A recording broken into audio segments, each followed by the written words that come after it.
Do you ever wonder how to get closer to God?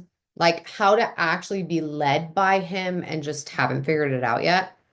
Do you ever feel like you're working so hard, doing all of the things, and yet things just aren't working? And then there's Sally Joe over there, seemingly doing half of the work that you do, and somehow she's just thriving while you're still struggling. Welcome back to Empower Me Monday. Today, we are going to talk about the foundations of empowerment itself. Faith, not as a set of religious rules, but as a deeply personal, transformative force that has shaped my life in ways that I never expected. So let me ask you something. Have you ever tried to control everything? Have you made plans, forced outcomes, and still felt stuck, unfulfilled? Have you ever asked, why do I still not have what I want? Because that was me. And today, I want to show you exactly how faith became my foundation, not just in believing something bigger, but actually surrendering and letting spirit lead my life.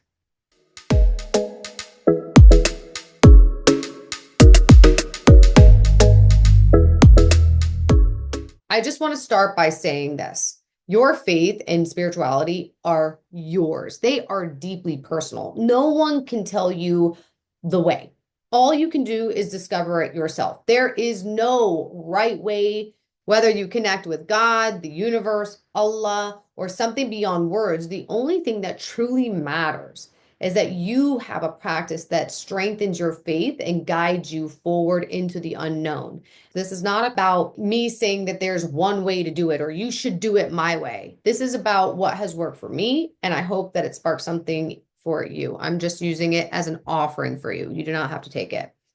My goal is not to tell you what to believe, okay? It's just to invite you to look at faith in a way that empowers you as a tool to help you connect more deeply with God, to strengthen your trust in Him, to transform the way you make decisions, to align your actions with something greater than yourself, and to shift everything, the people that you meet, the opportunities that show up, and the clarity that you gain.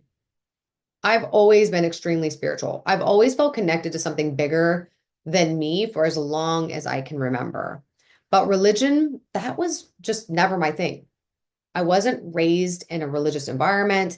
And honestly, I repelled it for a very long time because I saw too many people who don't practice what they preach. The do as I say, not as I do kind of people. And it's just, I'm not about that life. That kept me away. And I had tried to read the Bible before, but let's be real here, okay? It's really hard to follow. So I just completely lost interest. But recently, something changed. I wanted to get more connected with God deep in my relationship. I wanted to be truly led by spirit. I want to be unmesswithable in my faith. And one day I felt this pull, like God was saying, you've been seeking me, but now it's time you know me. So I took action. I joined a Bible study with one of my best friends. I personally needed the structure and the accountability to stay committed. And wow, the depth, the wisdom, the way the Bible has spoke to me directly to my soul, I was shook. It was transformational in ways that I never expected. But here's where things got real. I was going to God like he was Santa, okay? God, can you help me with this? God, I really would like this to work out. Please let this happen. Please open this door for me, me, me, me, me. I was showing up with like a wish list, treating God like an Amazon Prime service, hoping that he would deliver what I asked for. Like, I actually need you to do for me. And I see that so often in how people pray. Please keep these people healthy. Please do this. Please do that. Like, do as I say. But then it really hit me. Like, God already knows what's best for me. He knows what's on my heart. He has a plan. And if I truly want to be led by spirit, I can't tell God how to do it. I have to trust God and his plan. And that realization actually really shook me. I was out here asking God to guide me, but I was also trying to control how that guidance looked. That's when I made a new commitment. I was going to live my life for God, be his instrument. I was going to surrender. I was going to trust. So, how do I actually do this? Here's what I do every day to make sure that I'm not just talking about faith, that I'm actually walking in faith. And I'm telling you, I do this every single day, not just on Sundays, but every day. I go to church, my own church, in my house, in me, and I go to listen to God. I record what He says, and this is what it looks like. So the first thing I do is sit down and I immediately give up my plans. I'm repenting, okay? Before I can hear God, I have to clear the noise and the experience of life that I currently have. Or I have to clear out my plans. Like, God, please forgive me. Let me give my plans to you. I'm sorry that I'm frustrated with your other child, Sally Joe over here. She's really freaking annoying. And I'm sorry. I'm judging, blah, blah, blah, blah, blah. Like, this is what I do. This is how I repent. I give up my frustrations, I give up my plans. And another access is to ask what thoughts, fears, and doubts are blocking me from hearing God's plans. And I acknowledge it, I own it, and I ask for forgiveness. Not because I'm trying to be perfect, but because I want to have a clear channel so I don't continue to experience the same stuff over and over again. And so I can actually hear His guidance. Number two, I create a new declaration. Once I clear the noise, I don't leave my mind empty because everything that I just gave up is going to come right back. You have to put something in this space. So once the space is cleared, now there's nothing, you got to create something. So I declare who I am in alignment with God's vision for me. I remind myself, I am powerful. I am safe. I trust. I surrender. I am led. I am guided. I am here for the bigger purpose. I am your instrument. Use me. I'm exactly where I'm supposed to be. 3, I ask God. Now I ask Him not to receive what I want, but now I ask, how can I live out your work today?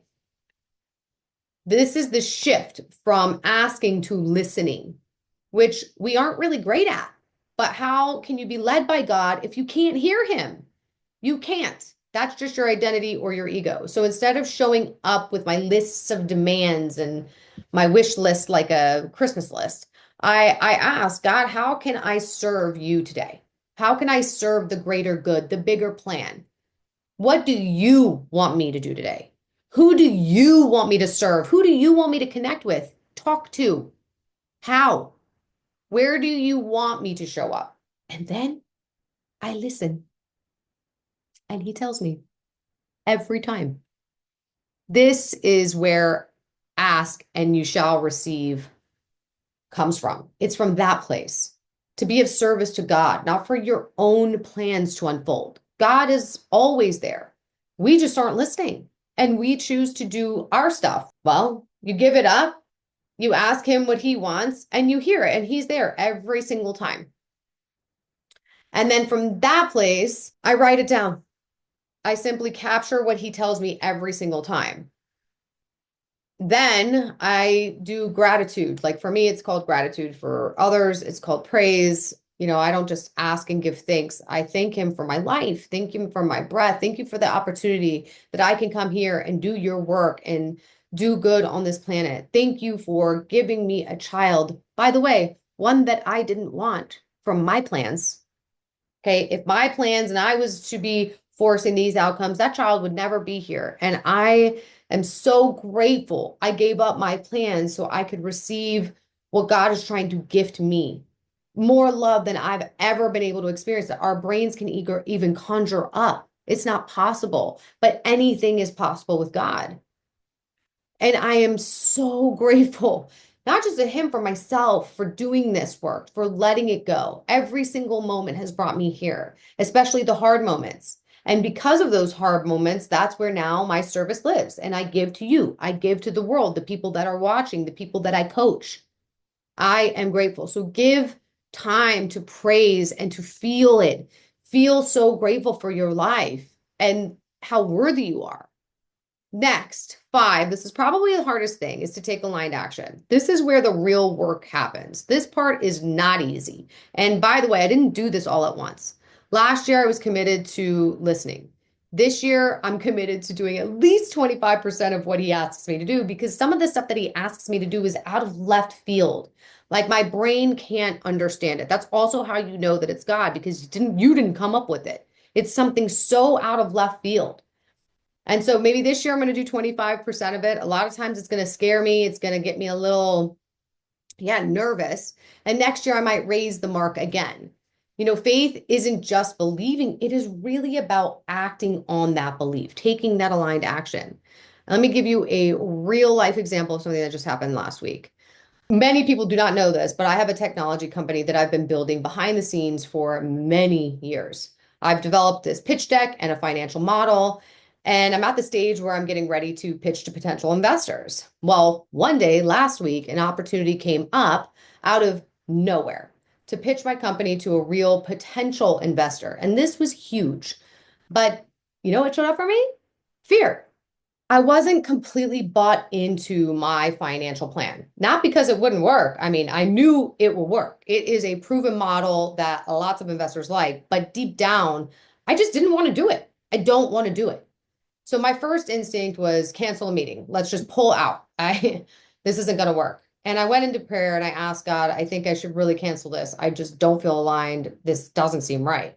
And God said, are you living in fear or faith? And I'm like, well, obviously fear, definitely fear. And then I just said, God, it just doesn't feel right. It doesn't have integrity for me to show up when I'm not fully bought into this financial model. And you know what God said? Go, show up. I'm with you. Let me speak through you. Now, let me tell you, okay, I did not want to do this. I was shaking. I was sweating. I was like, God, this is not a good idea. Like, what are you doing? Like, what are you setting me up for? Like, this feels like a complete setup. I chose to show up anyway. Also, because, like, again, this opportunity came out of the blue. It's not like I made this opportunity happen.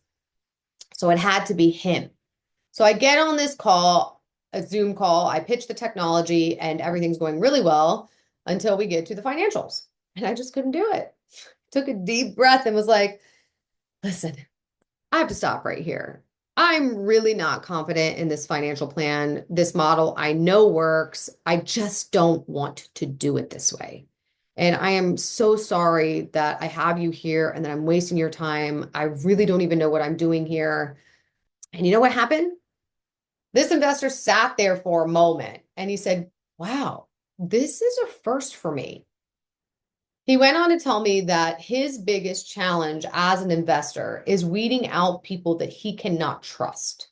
There are a lot of great ideas, a lot of solid business models, but trust for him is the hardest thing to find because most people don't execute the plans exactly as designed. And he doesn't make deals with people that he can't trust. And that's 98% of people, he said. And in that moment, I realized maybe God's not setting me up to fail. Maybe he's setting me up to be seen, to be trusted, like as I am.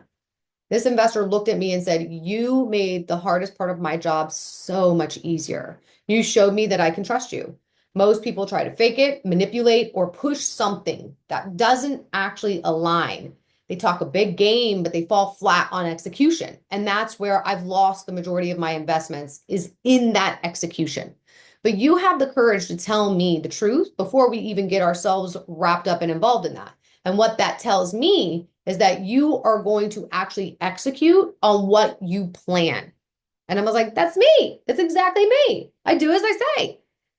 And so he said, listen, when you are fully aligned with a financial plan that excites you, call me back. In the meantime, also, if you ever needed support, call me. I'll help you along the way. And wow, like leaving that call, I felt free because the truth really does set you free. I didn't have to manipulate. I didn't have to force an outcome. I didn't try to have to look good. I didn't have to pretend that I was going to do something that I knew I wasn't or pretend I had this whole thing right.